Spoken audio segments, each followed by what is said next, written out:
जवाब में उस अस्थिर आवाज ने कहा, रेयर प्लेन शॉप किसी ट्रायल के चैंपियनों के लिए केवल एक बार इस्तेमाल के लिए उपलब्ध है। रेयर प्लेन शॉप में हर वो चीज मिलेगी, बशर्ते वो रेयर प्लेन्स में मौजूद हो। इसके ठीक बाद जैकब के सामने एक वर्चुअल प्रोजेक्शन उभर कर आया।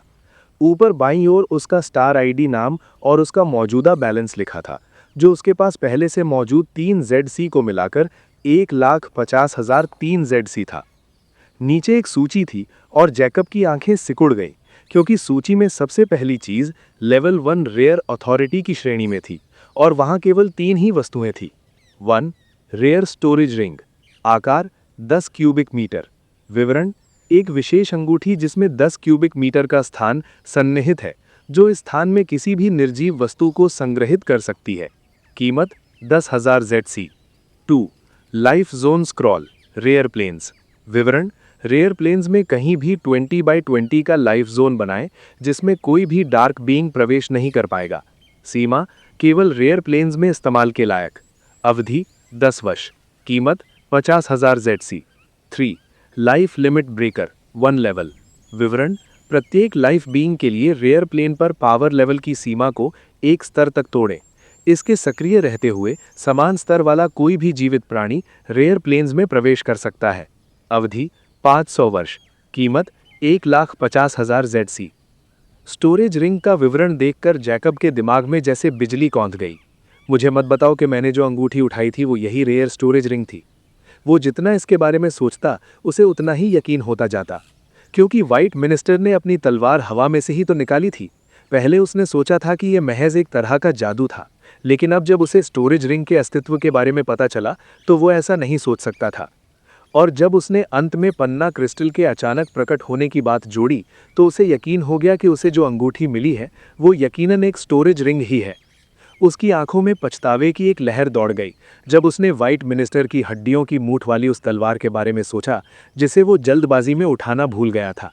लेकिन वो तलवार शायद उस मलबे के नीचे दब गई होगी, इसलिए अगर उसे याद भी होता तो वो महज एक तलवार के लिए अपनी जान जोखिम में नहीं डालता। जैकब ने फिर अपने पेंडेंट से लाल पैटर्न वाली वो काली अंगूठी निकाली। अब उसे इस भंडारण क्षमता को छिपाने का डर नहीं था, क्योंकि उसके पेंडेंट को भी एक भंडारण पेंडेंट के रूप में लिया जा सकता था। वो पूछने ही वाला था कि ये अंगूठी एक स्टोरेज रिंग है, तभी उसे एक बेहद महत्वपूर्ण बात याद आ गई। उसने तो ये पूछा ही नहीं कि वो इतने समय से किससे बात कर रहा था। क्या सामने वाले को ये नहीं लगेगा कि उसे पहले से ही पता है कि वो कौन है? उसने शर्मिंदगी भरी मुस्कान के साथ जल्दी से अपनी गलती सुधारी। मेरी गुस्ताखी माफ़ करें, लेकिन मुझे आपको किस नाम से पुकारना चाहिए? उस स्थिर आवाज़ ने बिना किसी भावना के जवाब दिया, आप मुझे रेयर प्लेन्स का स्टार एडमिनिस्ट्रेटिव आर्टिफिशियल इंटेलिजेंस यानी साई कह सकते हैं। तो ये एक एआई है। जैकब ने राहत की सांस ली, क्योंकि इसका मतलब ये भी था कि ये ज़ोडिएक विल नहीं थी। फिर उसने उस काली अंगूठी की ओर इशारा करके पूछा, साई, ये कौन सी चीज़ है? मूल्यांकन के लिए 1 ZC। साई ने भावहीन स्वर में जवाब दिया। जैकब की एक भौं ऊपर उठ गई, क्योंकि उसे इसके काम करने की उम्मीद नहीं थी। लेकिन 1 अरब सोने के सिक्कों की कीमत कोई छोटी रकम भी नहीं थी। फिर भी 1 ZC कोई बड़ी बात नहीं थी, इसलिए उसने सिर हिलाया। ठीक है, इसका मूल्यांकन करो। उसके मौजूदा बैलेंस से 1 ZC गायब हो गया। फिर अचानक जैकब के हाथ में रखी काली अंगूठी पर एक सफ़ेद किरण चमकी, जिसने उसे एक पल के लिए चौंका दिया। उसने अंगूठी को स्कैन करना शुरू किया और एक त्वरित स्कैन के बाद गायब हो गई। साई की भावहीन आवाज़ फिर गूंजी, रेयर स्टोरेज रिंग। जवाब सुनकर जैकब के होंठ खुशी से मुड़ गए। वो परम आनंद में था। मुझे इसे कैसे खोलना चाहिए? उसने जल्दी से पूछा, क्योंकि इस अंगूठी में यकीनन उस खौफनाक डार्क बीइंग की अपार दौलत होगी। एक रेयर स्टोरेज रिंग को खोलने के लिए मैजिक एनर्जी की ज़रूरत होती है, साई ने खुलासा किया। ये सुनकर जैकब का चेहरा लटक गया, क्योंकि उसके पास मैजिक एनर्जी नाम की कोई चीज़ नहीं थी। व्हाइट मिनिस्टर की दौलत हासिल करने की उसकी सारी खुशी पल भर में धुएं में उड़ गई। तभी उसे अचानक कुछ याद आया और उसने ठंडी आंखों से पूछा, क्या होगा अगर मैं इसे नष्ट कर दूं? क्या इसके अंदर रखी चीज़ें भी नष्ट हो जाएंगी?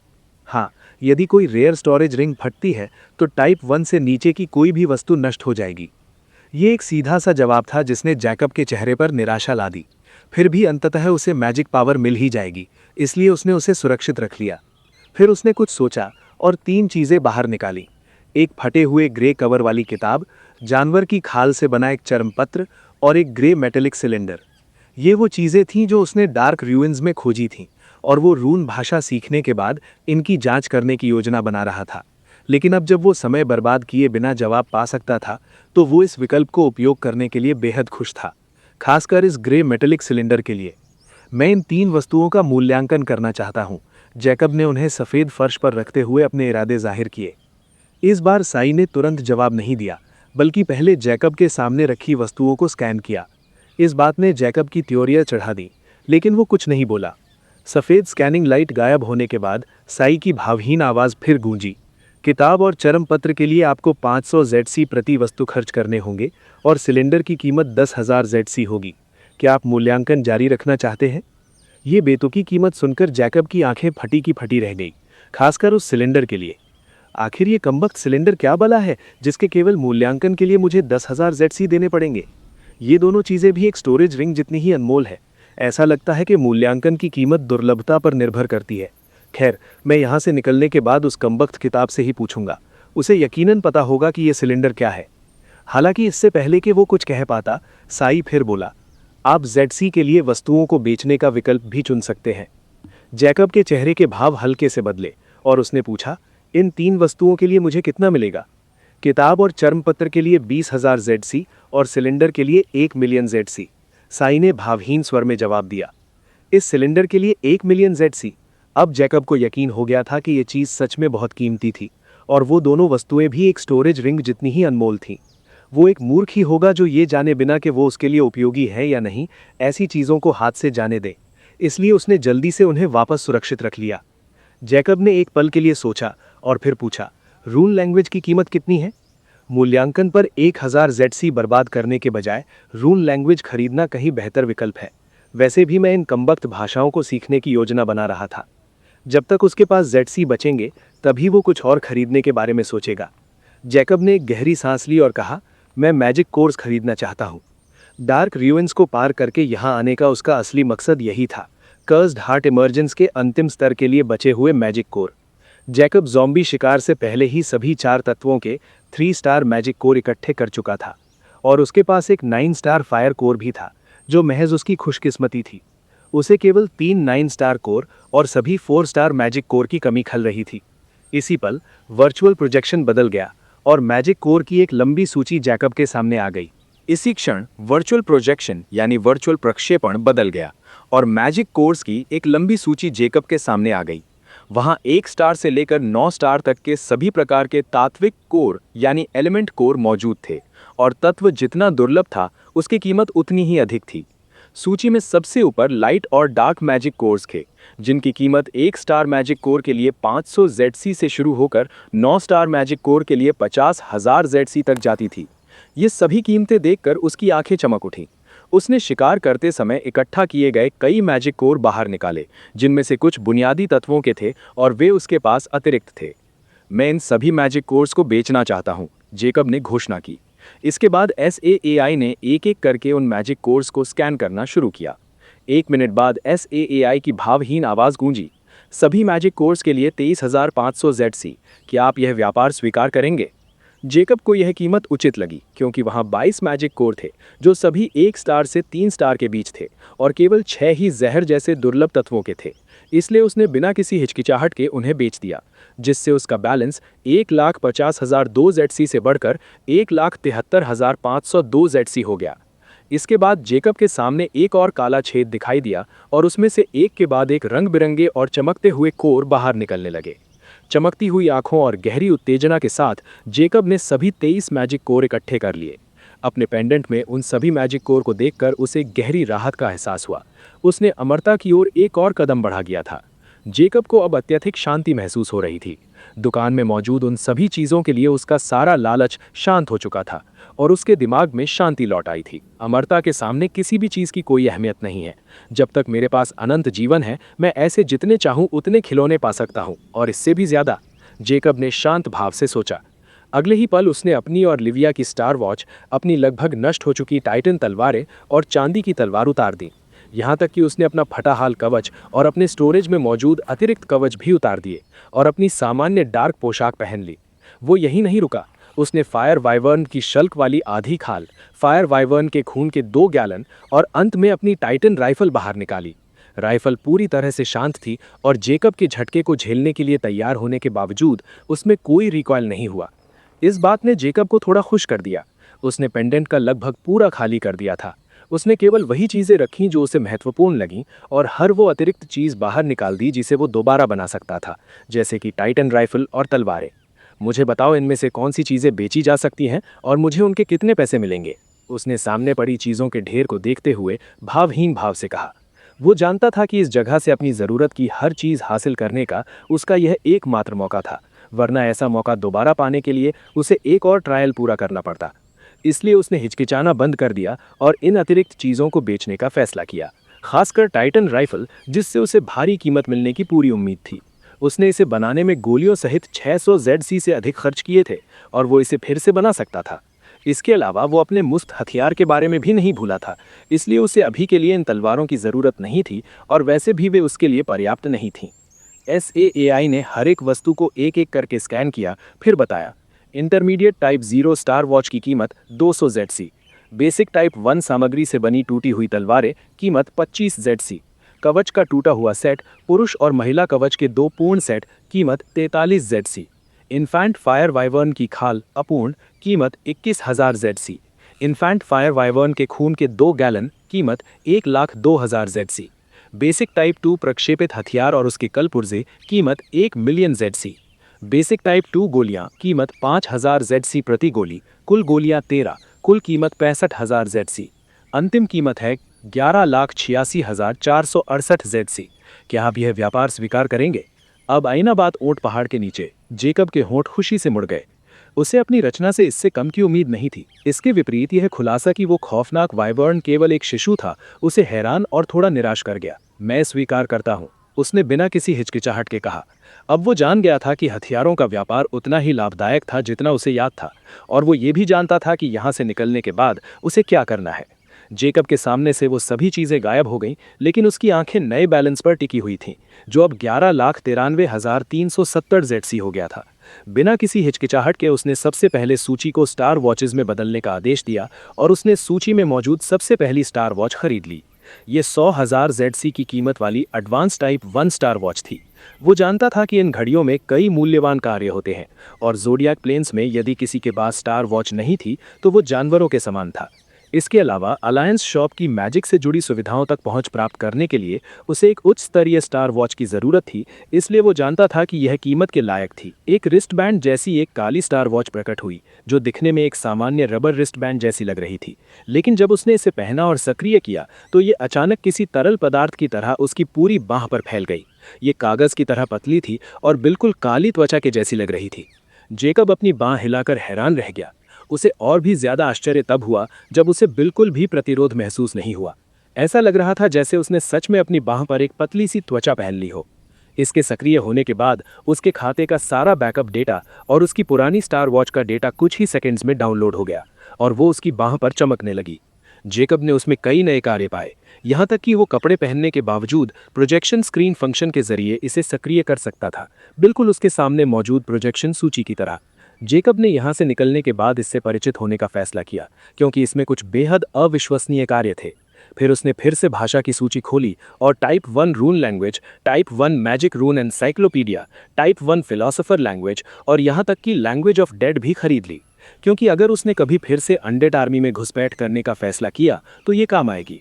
इस खरीदारी में उसे 61,100 ZC खर्च करने पड़े और उसे अपनी स्टार वॉच में इन भाषाओं की वर्चुअल प्रतियां मिल गईं, जो उसकी स्टार आईडी से जुड़ी हुई थी। वो इन्हें बेच नहीं सकता था और किसी और को नहीं भेज सकता था, वरना ये एक गंभीर अपराध माना जाता। जहाँ तक इसे भौतिक रूप से फैलाने की बात थी तो इसके बारे में कोई चेतावनी नहीं थी, और अगर कोई होती तो जेकब इसे किसी के साथ साझा करने की योजना नहीं बना रहा था। फिर जेकब ने हथियारों की सूची खोली जो मैक वेपन्स और मैजिक वेपन्स में विभाजित थी। इसे देखकर उसकी आंखें चमक उठी। उसने मैक वेपन सेक्शन की ओर देखा तक नहीं, क्योंकि अब उसकी दिलचस्पी केवल टाइप 1 श्रेणी के मैजिक वेपन्स में थी। चूंकि उसकी टाइटन राइफल एक बेसिक टाइप 2 हथियार थी, इसलिए इसे मैक वेपन सेक्शन में आना चाहिए था। हालांकि वो जानता था कि इसके ऊपर इंटरमीडिएट और एडवांस रैंक भी होने चाहिए थे। इसका मतलब ये था कि टाइप 2 हथियारों में टाइटन स्नाइपर जैसी मारक क्षमता थी और वे और भी भयानक थे। इस कारण ये हथियार जेकब के लिए अनुपयोगी हो जाते। वो नहीं जानता था कि यहाँ वे किसी हथियार की रैंक कैसे मापते हैं, लेकिन उसे पूरा यकीन था कि जिन हथियारों को उसने अपनी पुरानी दुनिया में सार्वजनिक करने की कभी हिम्मत नहीं की थी, वे यहाँ सब्जियों की तरह आम थे। इसलिए अब उसे अपनी रचनाओं के कारण भीड़ से अलग दिखने का कोई डर नहीं था, बल्कि वो इस दुनिया की हथियार टेक्नोलॉजी, खासकर इस जादुई हथियार टेक्नोलॉजी के बारे में और जानना चाहता था। जब जादुई हथियारों की सूची सामने आई, तो जेकब जादुई गुणों वाले हर तरह के ठंडे हथियारों, बिना बारूद वाले हथियार जैसे तलवार, भाले आदि को देखकर हैरान रह गया। Magic weapon, grey king sword, advance type 1। जादुई गुण, सभी बुनियादी और दुर्लभ तत्वों की 9 स्टार माना चैनलिंग। कीमत 5 lakh ZC। Magic weapon, spider edge knife, advance type 1। जादुई गुण, सभी बुनियादी और दुर्लभ तत्वों की 9 स्टार माना चैनलिंग। कीमत 3 lakh ZC। Magic weapon, all element staff, advance type 1। जादुई गुण, सभी बुनियादी और दुर्लभ तत्वों की 9 स्टार माना चैनलिंग। कीमत 7 lakh ZC। Projectile magic weapon, fire spitting gun, advance type 1। जादुई गुण, 9 स्टार तक की अग्नि तत्व की जादुई गोलियों को संघनित करना। कीमत 9 lakh ZC। Fire spitting gun के लिए कृत्रिम अग्नि मैजिक गोलियां, 1 स्टार से 9 स्टार गुणवत्ता। 1 स्टार अग्नि मैजिक गोली की कीमत 100 ZC प्रति गोली। 2 स्टार अग्नि मैजिक गोली की कीमत 500 ZC प्रति गोली। 9 स्टार अग्नि मैजिक गोली की कीमत 10,000 ZC प्रति गोली। जादुई हथियारों के बीच एक बंदूक देखकर जेकब हक्का बक्का रह गया, और जब उसने इसका विवरण देखा तो वो और भी ज्यादा हैरान हुआ। मुझे कोई अंदाजा नहीं था कि यहाँ इस तरह की बंदूक भी मौजूद है जो जादुई गोलियों को खुद बना सकती है। इसके अलावा इस एडवांस टाइप 1 बंदूक में केवल एक ही विशिष्ट तत्व था जिसे वो चैनल कर सकती थी। ये उन ठंडे हथियारों की तरह नहीं थी जो हर दुर्लभ तत्व को चैनल कर सकते थे। कहने का मतलब ये है कि जादुई हथियार विशिष्ट तत्वों के साथ साथ ऑलराउंडेड भी बनाए जाते हैं। लेकिन बंदूक जैसे प्रोजेक्टाइल हथियारों के लिए ऐसा लगता है कि टाइप 1 रैंक में ऑलराउंडेड तत्व जादुई गुणवत्ता हासिल नहीं की जा सकती थी। मुझे इन चीज़ों के बारे में और जानने की ज़रूरत है, खासकर जादू के बारे में, और इस तकनीक से खुद को परिचित करना होगा। खुद को किसी के साथ जोड़े बिना ये सब हासिल करने के लिए ये दुकान ही मेरा सबसे अच्छा मौका है। जेकब की आंखें चमक उठीं और वो अपने लिए एक उपयुक्त हथियार तलाशने लगा। उसके पास जादुई गोलियों को संघनित करने के लिए जादुई शक्ति नहीं थी, ना ही कृत्रिम गोलियां खरीदने के लिए पैसे थे। इसलिए उसने किसी भी प्रोजेक्टाइल हथियार को नहीं चुना। ठंडे हथियार ही उसके लिए सबसे अच्छा विकल्प थे, क्योंकि उनका उपयोग जादुई शक्ति के बिना भी किया जा सकता था, और जब उसके पास जादुई शक्ति आ जाएगी तो वो उनकी पूरी क्षमता का उपयोग कर सकेगा। व्हाइट मिनिस्टर के साथ अपनी लड़ाई में वो पहले ही देख और अनुभव कर चुका था कि जादुई शक्ति के साथ इस्तेमाल किए जाने पर एक जादुई हथियार कितना घातक हो सकता है। इस दुकान में जादुई प्रतिरोध वाले कवच भी थे जिन्होंने उसका ध्यान खींचा, लेकिन उसे पूरा भरोसा था कि वो अपने पास रखी वाइवर्न की खाल से ऐसा ही कुछ बना लेगा। अंत में जेकब एक बिंदु पर रुका और सूची में एक वस्तु को देखकर उसकी आंखें चमक उठीं। Magic weapon, doom assassin short swords, जोड़ी, एडवांस टाइप 1।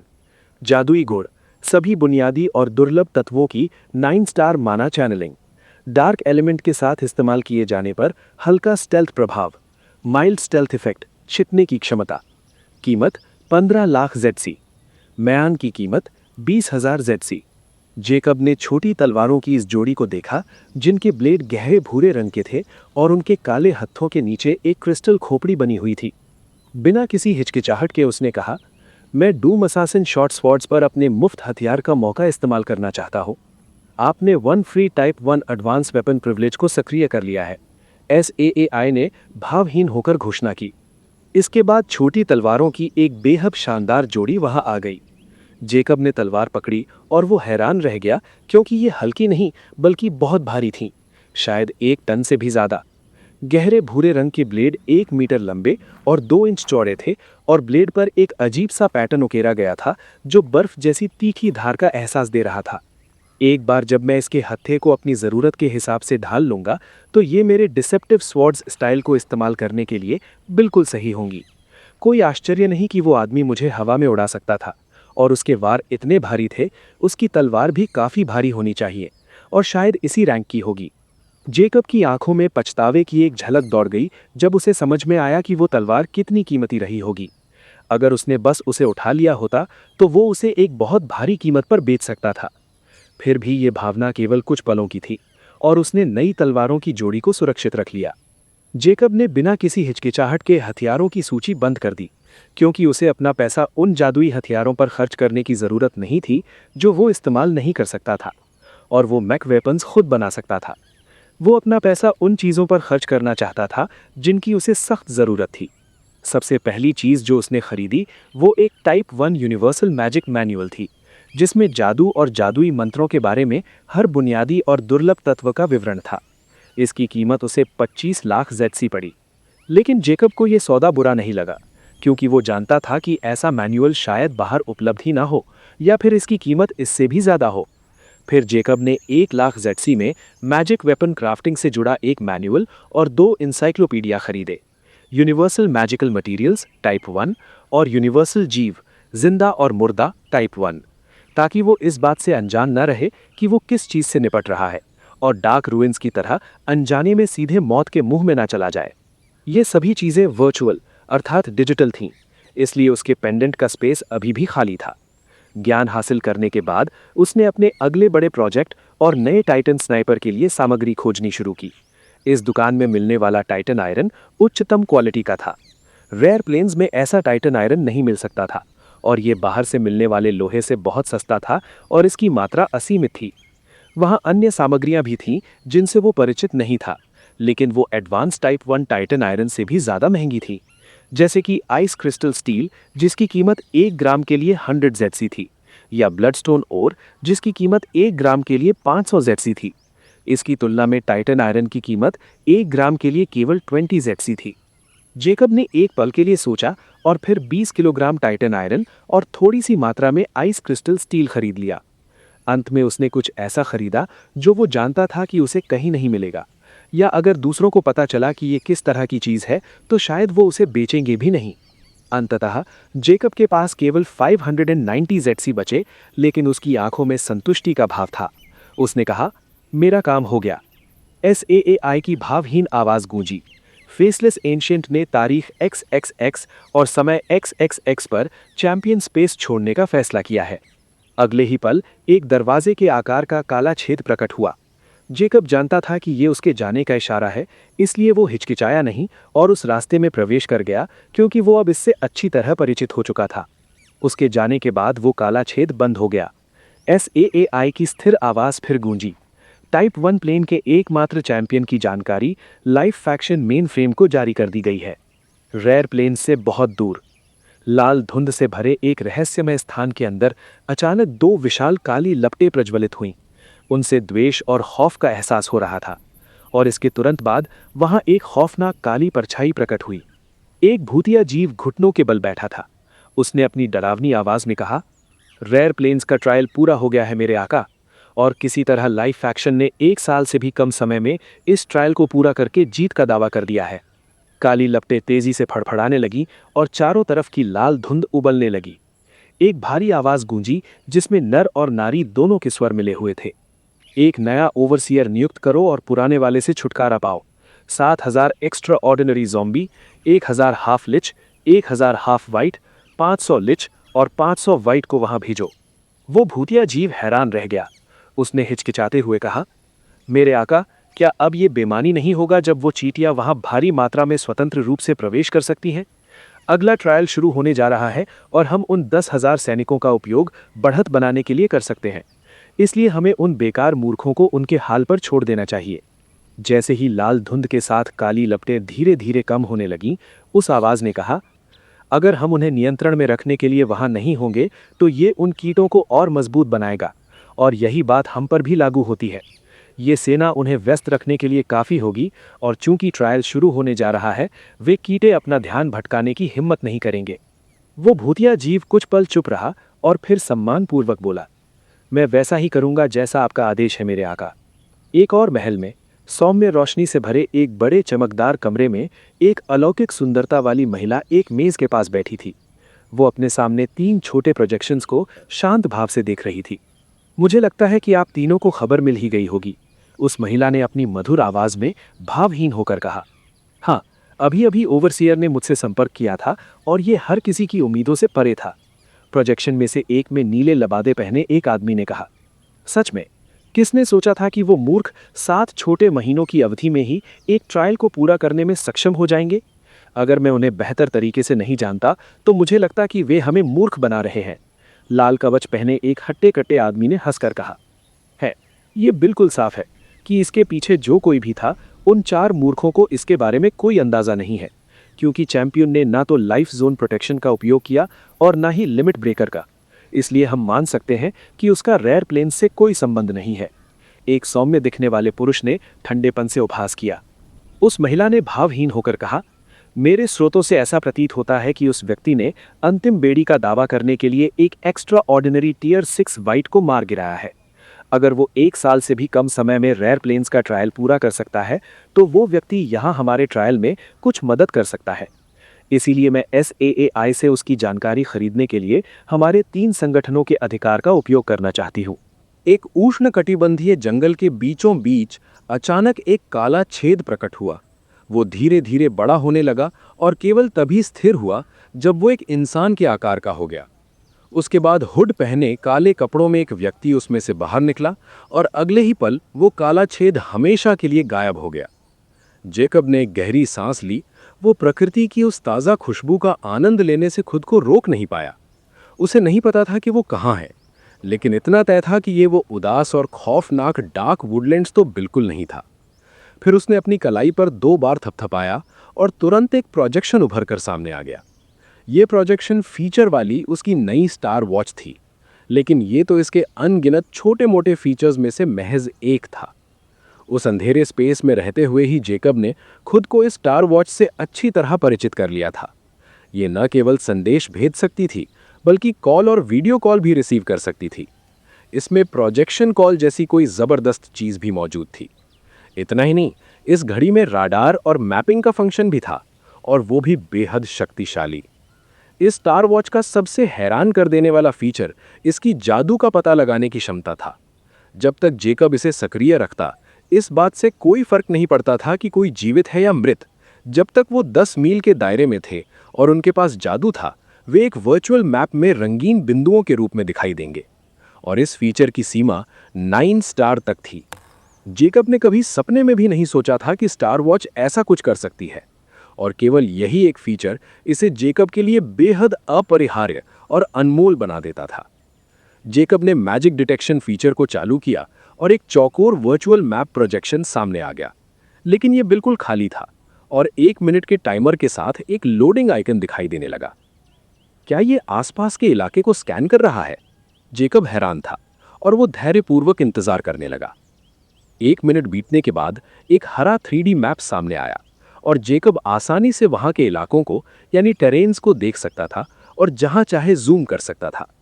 उसके चारों ओर 10 मील के दायरे में जादू वाली कोई भी चीज नहीं थी, इसलिए मैप के साथ थोड़ी छेड़छाड़ करने के बाद उसने इसे बंद कर दिया, क्योंकि ये फीचर डार्क रूइंस जैसी जगहों पर ज्यादा काम का था। फिर जेकब ने एक और मैप चालू किया। ये वास्तव में पूरे रेयर प्लेन्स का नक्शा था, जिसे उसने SAAI से महज 10 ZC में खरीदा था। इसके अलावा ये कोई साधारण नक्शा नहीं था, बल्कि स्टार नेटवर्क से जुड़ा एक GPS मैप था। इसका मतलब ये था कि जब तक उसके पास स्टार वॉच थी, वो आसानी से अपनी लोकेशन का पता लगा सकता था और इस मैप पर नेविगेशन या रूट सेट करने के लिए इसका इस्तेमाल कर सकता था। हैरानी की बात यह थी कि स्टार वॉच में GPS उपलब्ध नहीं था। यहां तक कि जेकब की एडवांस टाइप 1 स्टार वॉच में भी ये नहीं था। पूछने पर SAI ने खुलासा किया कि GPS मैप केवल जेकब जैसे किसी व्यक्ति के लिए उपलब्ध था जिसके पास टाइप 1 स्टार प्रिविलेज हो, और इसे किसी के साथ साझा नहीं किया जा सकता था। जेकब ने तुरंत मैप पर अपनी लोकेशन का पता लगाया और उसकी त्योरियां चढ़ गईं, क्योंकि किसी तरह वो मैजिक बीस्ट फॉरेस्ट के बाहरी इलाके में प्रकट हुआ था, जो रेयर विल्डरनेस में था और रेयर प्लेन्स का मध्य क्षेत्र था। यहां से फ्रीडम प्लेन्स और वाइल्ड नेशन की यात्रा में पूरा 1 साल लगने वाला था। खैर, ऐसा भी नहीं था कि मुझे उस जगह से कुछ चाहिए था। ये एक अच्छी बात ही हो सकती है, क्योंकि मैं उस जगह से बहुत दूर जाने की योजना बना ही रहा था। चूंकि बैरियर हट चुका है, वे दोनों गुट एक दूसरे के खून के प्यासे हो जाएंगे और भयानक जंग छिड़ जाएगी। खासकर डार्क बीइंग्स जिन्हें पहले रेयर प्लेन्स पर बढ़त हासिल थी। हालांकि अब जब अन्य प्लेन्स के जीवित प्राणी इन्फिनिटी में प्रवेश कर सकते हैं और डार्क बीइंग्स की संख्या सीमित हो गई है, तो डार्क बीइंग्स के लिए हालात और भी खराब हो सकते हैं। वे निश्चित रूप से ये जानने के लिए उत्सुक होंगे कि ट्रायल किसने पूरा किया, और उन बड़े बड़े दिग्गजों को ट्रायल पार करने से मिलने वाले फायदों के बारे में भी पता होगा। इसलिए मुझे तब तक छिपकर यानी लो प्रोफाइल रहना होगा जब तक कि रेयर प्लेन्स में मेरे लिए कोई खतरा बाकी न रहे। जेकब की आंखें ठंडेपन से चमक उठीं। बिना और समय बर्बाद किए जेकब किसी सुनसान जगह की तलाश में उत्तर की ओर चल पड़ा। मैजिक बीस्ट फॉरेस्ट पागलों वाली हद तक विशाल था। वो फ्रीडम प्लेन्स और वाइल्ड नेशन दोनों को मिलाकर भी उतना ही या शायद उससे भी ज्यादा बड़ा था। जेकब इस जगह पर जादुई जानवरों से पंगा नहीं लेना चाहता था, क्योंकि वो उनके इलाके में था, कम से कम तब तक जब तक कि उसे सख्त जरूरत न हो। घंटों की सावधानीपूर्वक खोज के बाद जेकब को आखिरकार एक जगह मिल ही गई, जो वास्तव में एक छोटा सा झरना था। हालांकि उसकी वर्तमान ताकत के सामने पानी का दबाव उसके लिए कुछ भी नहीं था। उसने अपनी नई तलवारों से झरने के ठीक पीछे काटकर एक गुफा बना ली। वो जानता था कि वो क्या करने वाला है। उसे पूर्ण गोपनीयता की आवश्यकता थी और वो जरा भी लापरवाह नहीं हो सकता था। इसलिए उसने अनुष्ठान का चक्र बनाने के लिए एक काफी बड़ी गुफा बनाई और पत्थरों से प्रवेश द्वार को फिर से बंद कर दिया। अपना काम पूरा करने के बाद जेकब तुरंत हरकत में नहीं आया, बल्कि उसने थोड़ा आराम किया और थोड़ा और वाइवर्न का मांस खाया। अनुष्ठान शुरू करने से पहले वो अपनी सबसे बेहतरीन शारीरिक स्थिति में आना चाहता था। वो न जाने कितनी देर तक सोया, और जब वो उठा तो खुद को तरोताजा और ऊर्जावान महसूस कर रहा था। डार्क रूइंस की उसकी सारी थकान अब खत्म हो चुकी थी। जेकब की आंखें तेज हुईं और उसने पुकारा, कर्स्ड इमॉर्टैलिटी।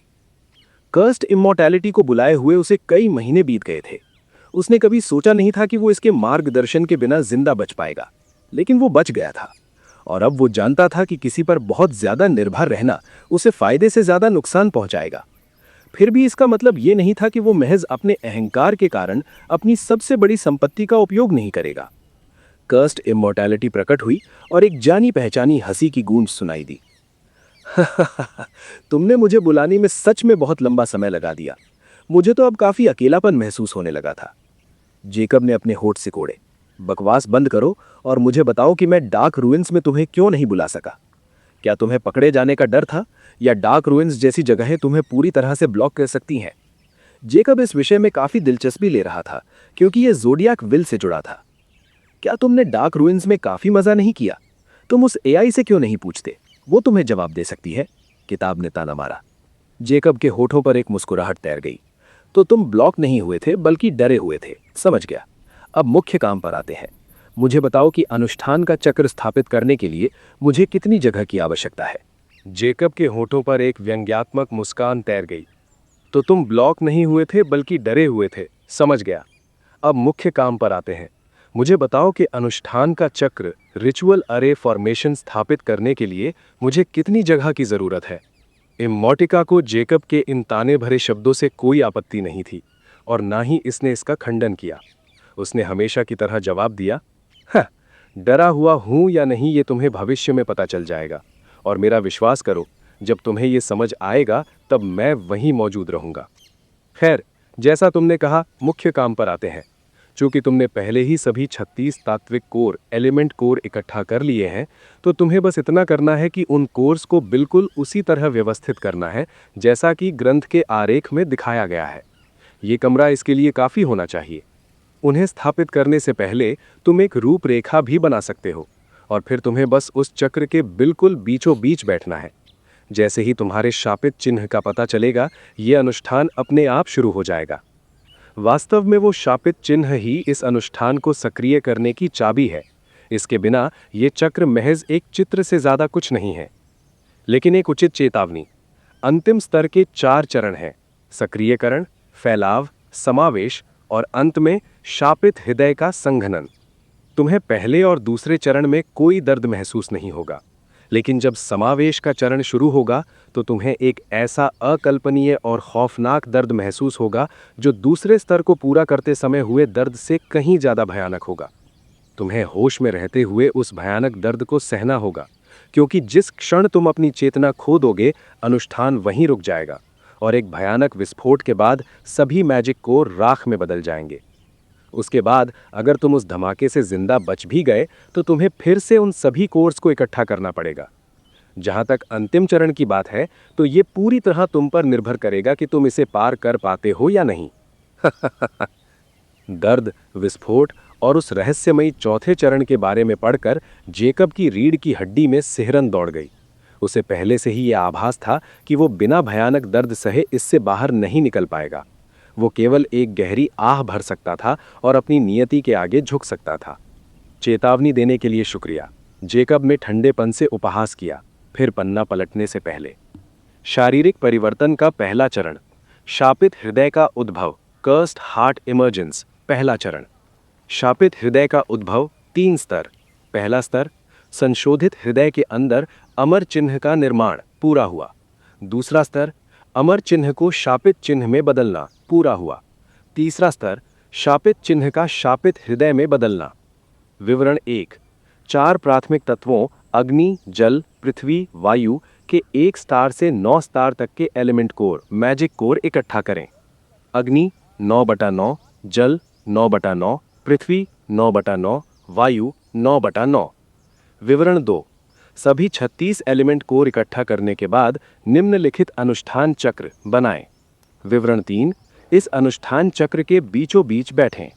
इस चरण के पूरा होने से हृदय की आयुहीनता, एजलेसनेस ऑफ हार्ट प्राप्त होगी। जेकब ने अनुष्ठान चक्र का आरेख खोला, जो एक विशाल पंचकोण के आकार का था, और इस पंचकोण के भीतर त्रिकोणीय बिंदु बने थे। उसे बस इतना करना था कि उन कोर्स को बिल्कुल आरेख के अनुसार व्यवस्थित करना था। प्रत्येक बिंदु पर मैजिक कोर के तत्व और स्तर तक का वर्णन किया गया था, इसलिए गलती की कोई गुंजाइश नहीं थी। जेकब तुरंत हरकत में आया। उसने सबसे पहले गुफा के फर्श पर आरेख की रूपरेखा उकेरी और फिर एक के बाद एक एलिमेंट ऑर्ब्स को सावधानी पूर्वक उनके स्थान पर रखना शुरू किया। वो अंधेरी गुफा अब रंग बिरंगी रोशनी से जगमगा उठी थी और हवा में एक घनी तात्विक आभा भर गई थी। चमकती आंखों से जेकब ने उन रंग बिरंगे मैजिक कोर्स के बीच खाली पड़ी जगह को देखा। वो जानता था कि जैसे ही वो वहां बैठेगा, ये खौफनाक अनुष्ठान शुरू हो जाएगा। यही है ना? जेकब ने कठोरता से पूछा। हाँ, इसमें कोई गलती नहीं है। अब जल्दी करो, इससे पहले कि उन निम्न स्तरीय मैजिक कोर्स की तात्विक शक्ति खत्म हो जाए। और हाँ, मरना मत, मैं इस गुफा में पड़े नहीं रहना चाहती, इमोटिका ने पन्नों पर उकेरा। हाँ, जेकब ने ठंडेपन से उपहास किया और उसके शरीर से उसके कपड़े गायब होने लगे। अब वो पूरी तरह से नंगा था और उसके गले में केवल वो इन्फिनिटी पेंडेंट बचा था। जेकब फिर अनुष्ठान चक्र के बिल्कुल बीचों बीच गया और नीचे बैठ गया। ठीक अगले ही क्षण जेकब को अपने दिल में एक तेज धड़कन महसूस हुई और वो सभी मैजिक कोर्स अचानक तेज रोशनी से चमकने लगे। मैजिक कोर्स से रंग बिरंगी रेखाएं निकलने लगीं और एक एक करके वो मैजिक कोर्स एक दूसरे से जुड़ने लगे। जब वो चक्र पूरा हुआ तो पूरी गुफा उस जादुई रोशनी से जगमगा उठी थी। हालांकि जेकब के चेहरे के भाव पूरी तरह से कठोर हो गए थे, क्योंकि जैसे ही वो चक्र सक्रिय हुआ उसे लगा कि वो अपनी जगह पर जड़ हो गया है। लाख कोशिश करने के बावजूद वो अपना शरीर हिला तक नहीं पा रहा था। जिस घेरे में जेकब बैठा था वो हर तरह की रोशनी से जगमगाने लगा, इससे पहले कि वो कई रोशनियां एक दूसरे को ग्रहण लगाने लगीं, जब तक कि वहां काले रंग के अलावा कुछ भी बाकी न रहा। जेकब के दिल की धड़कनें तेज हो गईं। वो स्पष्ट रूप से महसूस कर सकता था कि एक खौफनाक गहरी ठंडक उसके शरीर में रिसने लगी है और धीरे धीरे उसके स्थिर शरीर के हर इंच को ढक रही है। उसका शांत हृदय अचानक पागलों की तरह धड़कने लगा और इस पर उसका कोई नियंत्रण नहीं था। इसके बाद जेकब स्पष्ट रूप से महसूस कर सकता था कि जैसे जैसे वो चक्र चमक रहा था, उसके शरीर की वो जमा देने वाली ठंडक उसके हृदय के अंदर इकट्ठा होने लगी थी। जल्द ही जेकब का पूरा शरीर बर्फ की तरह ठंडा हो गया। उसे तो ऐसा महसूस होने लगा जैसे वो धीरे धीरे जम रहा हो। लेकिन उसने अपना ध्यान भटकने नहीं दिया, क्योंकि वो जानता था कि ये तो बस शुरुआत थी। जेकब के शरीर के भीतर एक गहरा इन्फिनिटी प्रतीक काली चमक से दमक रहा था और धीरे धीरे स्याही की तरह काला होता जा रहा था।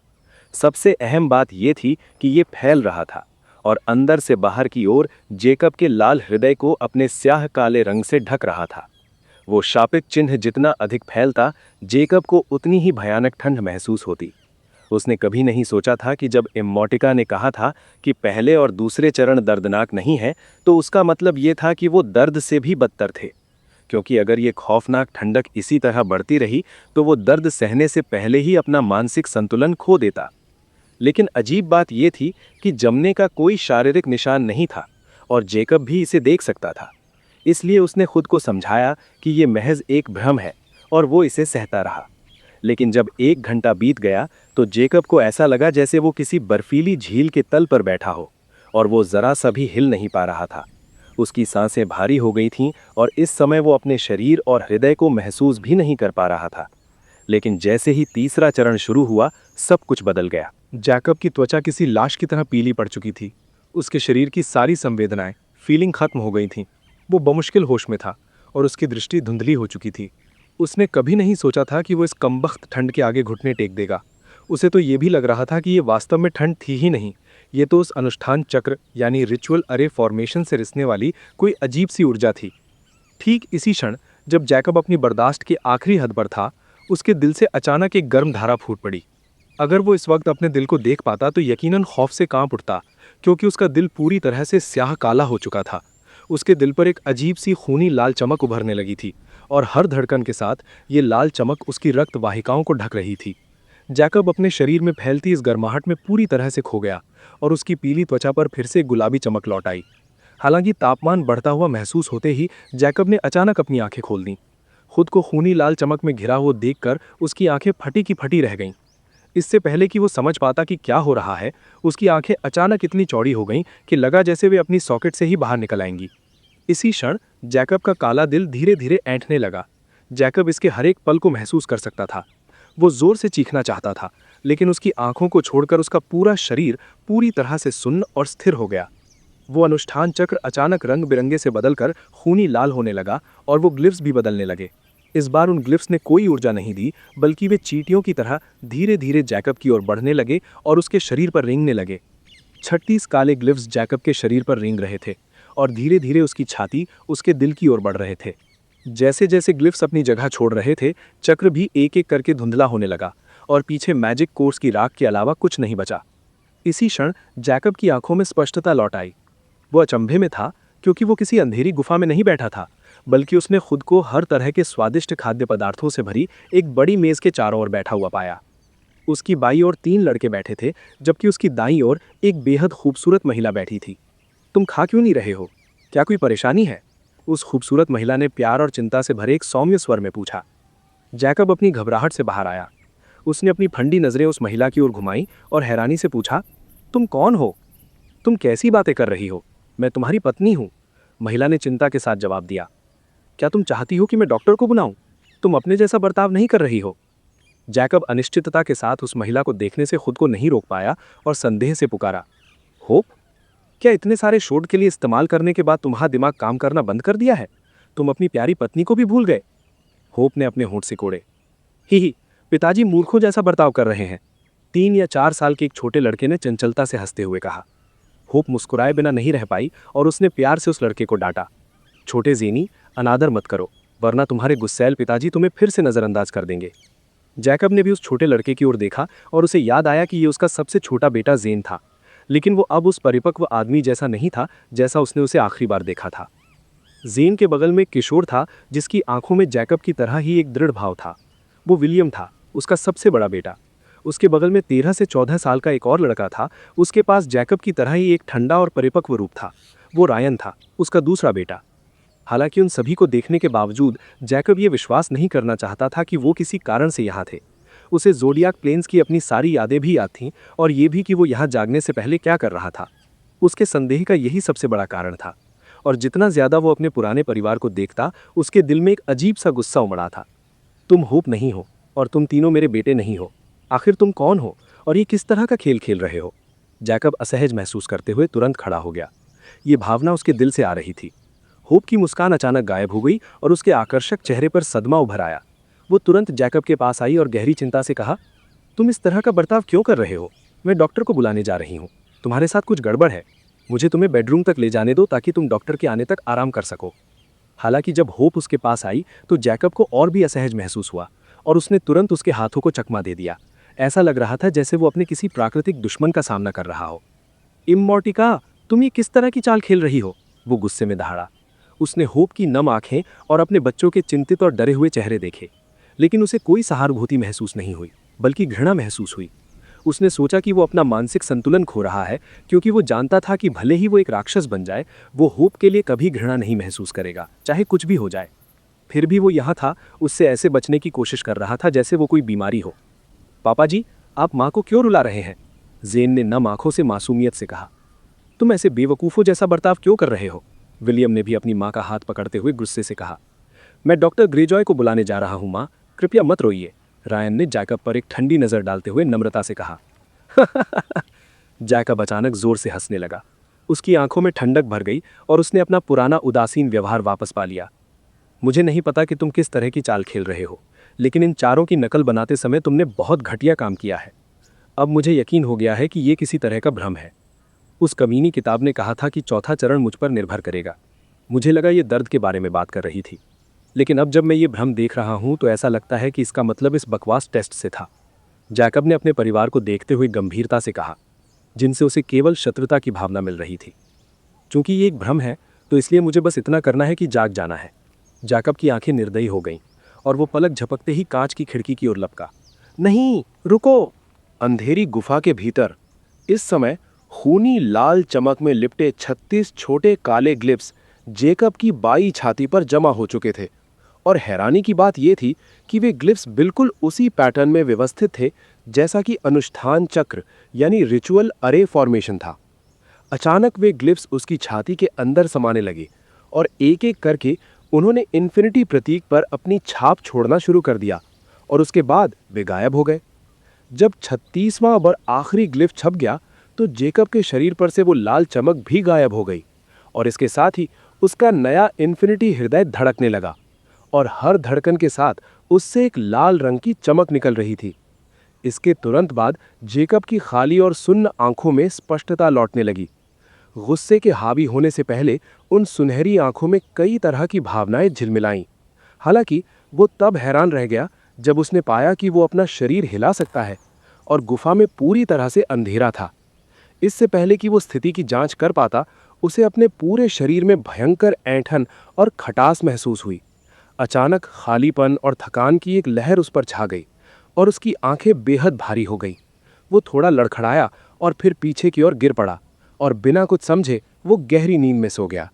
अचानक इमोर्टिका की खौफनाक और उतावली आवाज़ गूंजी, इससे काम बन जाना चाहिए। एक अज्ञात समय बीत जाने के बाद जेकब की पलकें कांपी और फिर खुल गईं, जिससे उसकी उलझी हुई आंखें सामने आईं। लेकिन ये उलझन केवल कुछ पल की थी, और फिर उनमें स्पष्टता लौट आई। रुम्बुली, पेट में गुड़गुड़ाहट की आवाज़। अपने पेट में उठी जबरदस्त गुड़गुड़ाहट से वो थोड़ा चौंका, और फिर उसे एक भयानक भूख का एहसास हुआ। ये भूख उतनी ही खौफनाक थी जितनी उसे याद थी। उसने तुरंत खुद को उठाया, लेकिन वो हक्का बक्का रह गया जब उसका हाथ सचमुच पत्थर के फर्श के अंदर ऐसे धंस गया जैसे वो गीली मिट्टी का बना हो। मेरी ताकत बढ़ गई है। जेकब की आंखें चमक उठीं, क्योंकि वो बिल्कुल उसी ताकत का इस्तेमाल कर रहा था जिसका वो पहले आदी था। फिर उसने अपनी ताकत पर दोबारा नियंत्रण किया, तब जाकर खुद को उठा पाया। बिना समय बर्बाद किए उसने वाइवर्न का मांस खाना शुरू कर दिया। लेकिन वो जल्द ही हैरान रह गया जब उसने पाया कि मांस खाने से अब उसे अपने अंदरूनी अंगों के जलने का एहसास नहीं हो रहा था, और ना ही वो उस ज्वलंत ऊर्जा को महसूस कर पा रहा था। इस समय उसके पूरे शरीर में केवल एक सौम्य ऊर्जा बह रही थी, और उसके पाचन की गति पहले से कहीं ज़्यादा तेज थी। ये उतनी ही तेज थी जितनी तब थी जब उसने रेयर टियर का मांस खाया था। मुझे मत बताओ कि अपने शरीर को अपने नए दिल के अनुकूल बनाने के लिए मुझे फिर से एक भयानक मात्रा में ऊर्जा की ज़रूरत पड़ेगी, बिल्कुल वैसे ही जैसे इंजेक्शन की प्रक्रिया के दौरान हुआ था। जेकब ने खाते हुए सोचा, और उसके चेहरे पर निराशा छा गई। वो जितना ज़्यादा खाता, उसे उतना यकीन होता जा रहा था कि ऐसा ही होने वाला है, क्योंकि भूख धीरे धीरे कम तो हो रही थी, लेकिन वो अभी भी बुझने के करीब नहीं थी, बावजूद इसके कि वो 5 पाउंड से ज़्यादा वाइवर्न का मांस खा चुका था। ये मात्रा पहले उसे हफ्तों तक काम करने के लिए काफ़ी होती थी। फिर भी जेकब नहीं रुका, क्योंकि वो स्पष्ट रूप से महसूस कर सकता था कि उसका शरीर हर गुजरते सेकंड के साथ मजबूत होता जा रहा है। उसने ये भी गौर किया कि उसकी दृष्टि बेहतर और बेहतर होती जा रही है। अब वो अंधेरी गुफा में धुंधला सा देख सकता था और उसकी सुनने की क्षमता और अन्य इंद्रियां भी बढ़ रही थी। सबसे अजीब चीज जो उसने महसूस की वो उसका अपना हृदय था, क्योंकि किसी कारण से उसके हृदय की धड़कन बदल गई थी और ये बहुत ही धुंधली थी।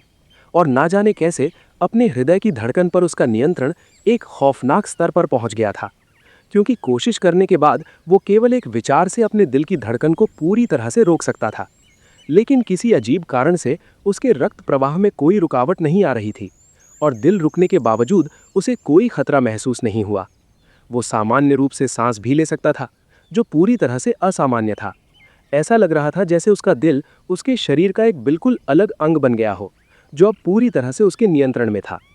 सबसे डरावनी चीज़ जो बदली वो था फ्लूइड एक्सेलरेशन, क्योंकि जेकब अब 7x एक्सेलरेशन में प्रवेश कर सकता था और केवल 1 सेकंड के भीतर उससे बाहर आ सकता था।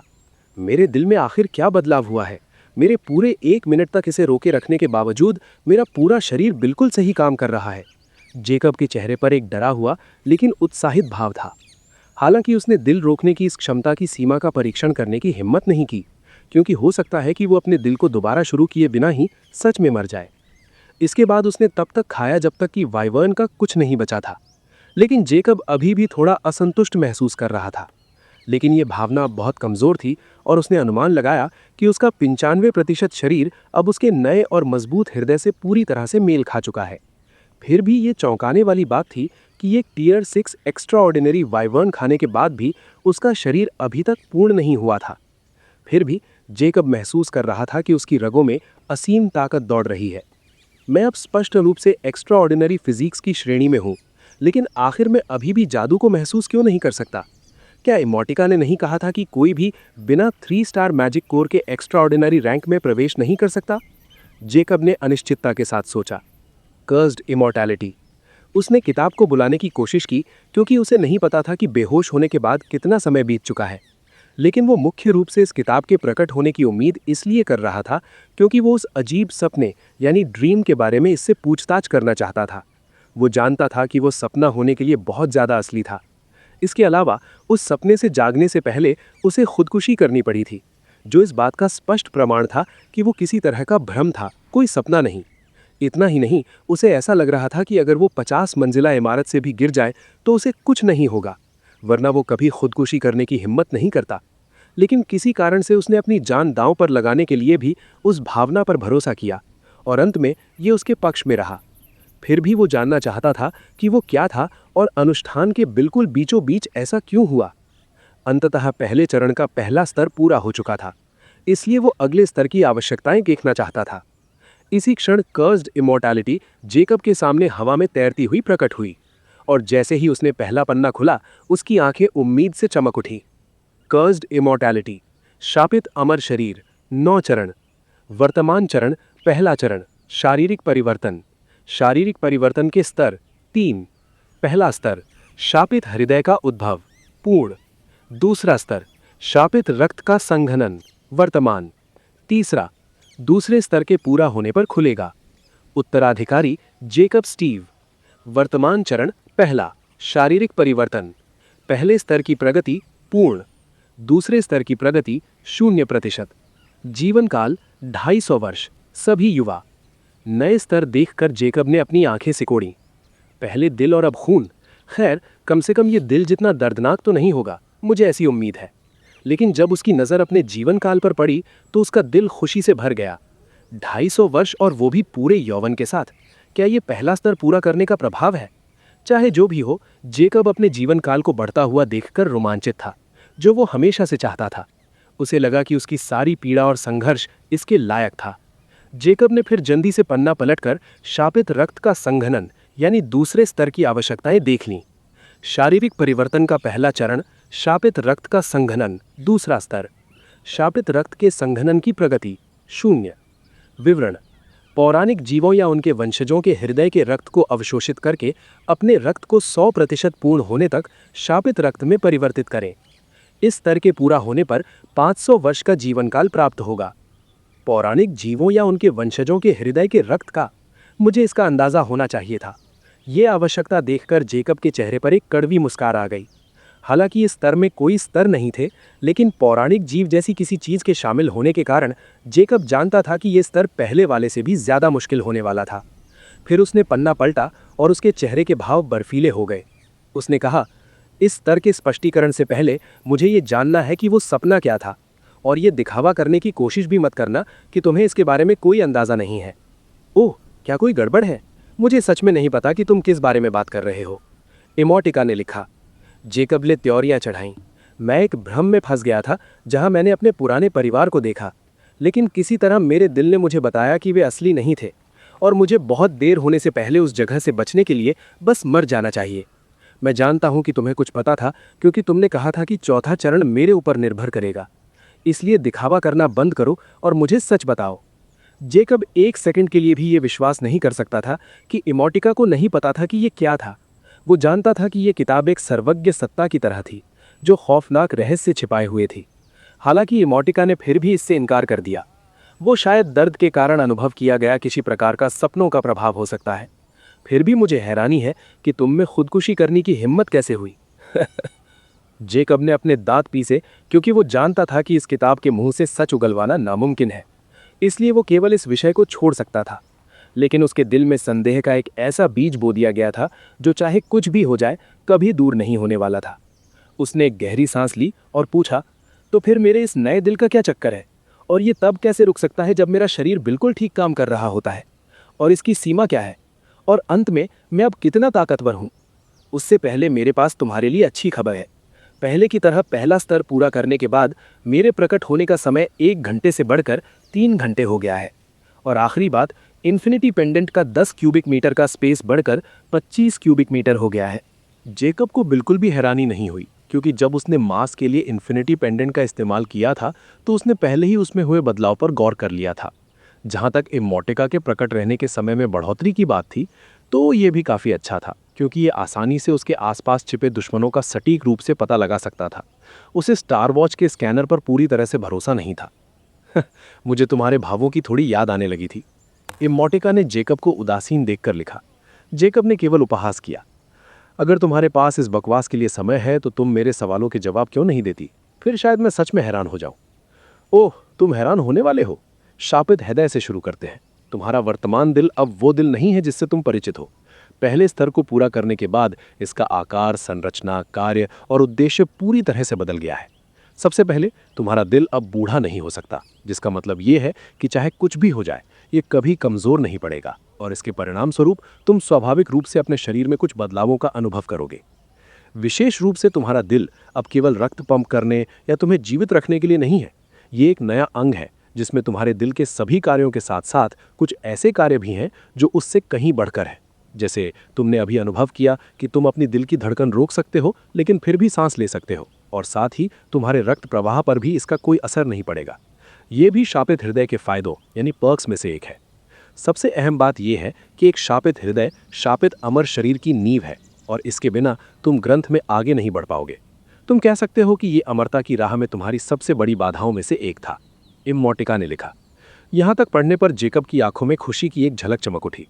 इमोटिका ने आगे लिखा, जहां तक इसकी सीमा की बात है तो इसकी वस्तुतः कोई सीमा नहीं है, लेकिन इसका मतलब ये नहीं था कि तुम्हारे शरीर के अन्य हिस्से इसे संभाल पाएंगे। इसीलिए तुम्हारा जीवन काल अभी केवल 250 वर्ष है। ये तुम्हारे शरीर की वास्तविक सीमा है। इसीलिए उम्र बढ़ना अब तुम्हारी चिंता का विषय नहीं है। जहां तक तुम्हारी ताकत की बात है, जब तुम्हारी भूख पूरी तरह से खत्म हो जाएगी तो तुम्हें एक्स्ट्रा ऑर्डिनरी टीयर 6 जीवन रूप के चरम जितना ताकतवर होना चाहिए, और तुम्हारा शरीर 15x एक्सेलरेशन को संभालने में सक्षम होगा। और हाँ, तुम्हारा फ्लूइड एक्सेलरेशन अब तुम्हारे लिए तब तक कोई खतरा नहीं होना चाहिए जब तक कि तुम अपने शरीर की सीमा को पार नहीं करते, क्योंकि तुम्हारे दिल की धड़कन अब पूरी तरह से तुम्हारे नियंत्रण में है। तुम्हें बस इससे परिचित होने के लिए कुछ अभ्यास की आवश्यकता है। जेकब के होंठ मुड़े और उसने पूछा, तो फिर अभी मेरे पास कोई जादू क्यों नहीं है? तुमने खुद कहा था कि कोई भी 3 स्टार मैजिक कोर के बिना एक्स्ट्रा ऑर्डिनरी टीयर में प्रवेश नहीं कर सकता। क्या तुम्हें सच में लगता है कि तुम दूसरों की तरह हो? इमोटिका ने जवाब देने के बजाय सवाल किया। जेकब ने अपने होंठ सिकोड़े। ठीक है, तुम जीती। वो जानता था कि पूछना बेकार है, क्योंकि वो पहले ही इतना अनुमान लगा चुका था। कर्स्ड इमोर्टैलिटी के कारण वो दूसरों की तरह नहीं था। मैंने तुम्हें बताया था, मैं कोई जादुई किताब नहीं हूं। उस क्षेत्र में तुम अपने हाल पर हो, इमोटिका ने लिखा। ठीक है, अब दूसरे स्तर के बारे में क्या है? जेकब ने गंभीर भाव से पूछा। शापित रक्त संघनन पहले स्तर की तुलना में अपेक्षाकृत सीधा स्तर है। तुम्हें बस इतना करना है कि या तो किसी दिल से खून निचोड़ना है या उसे कच्चा ही खा लेना है। दोनों बातों का एक ही निष्कर्ष निकलता है। बाकी का काम तुम्हारा नया दिल करेगा, क्योंकि जब तुम किसी पौराणिक जीव या उससे नज़दीकी संबंध रखने वाले किसी जीव के हृदय का रक्त खा लोगे तो ये अपने आप असक्रिय हो जाएगा और तब तक काम करेगा जब तक कि तुम्हारे शरीर का सारा खून बदल न जाए। जेकब ने त्योरियां चढ़ाई। पौराणिक जीव क्या होते हैं?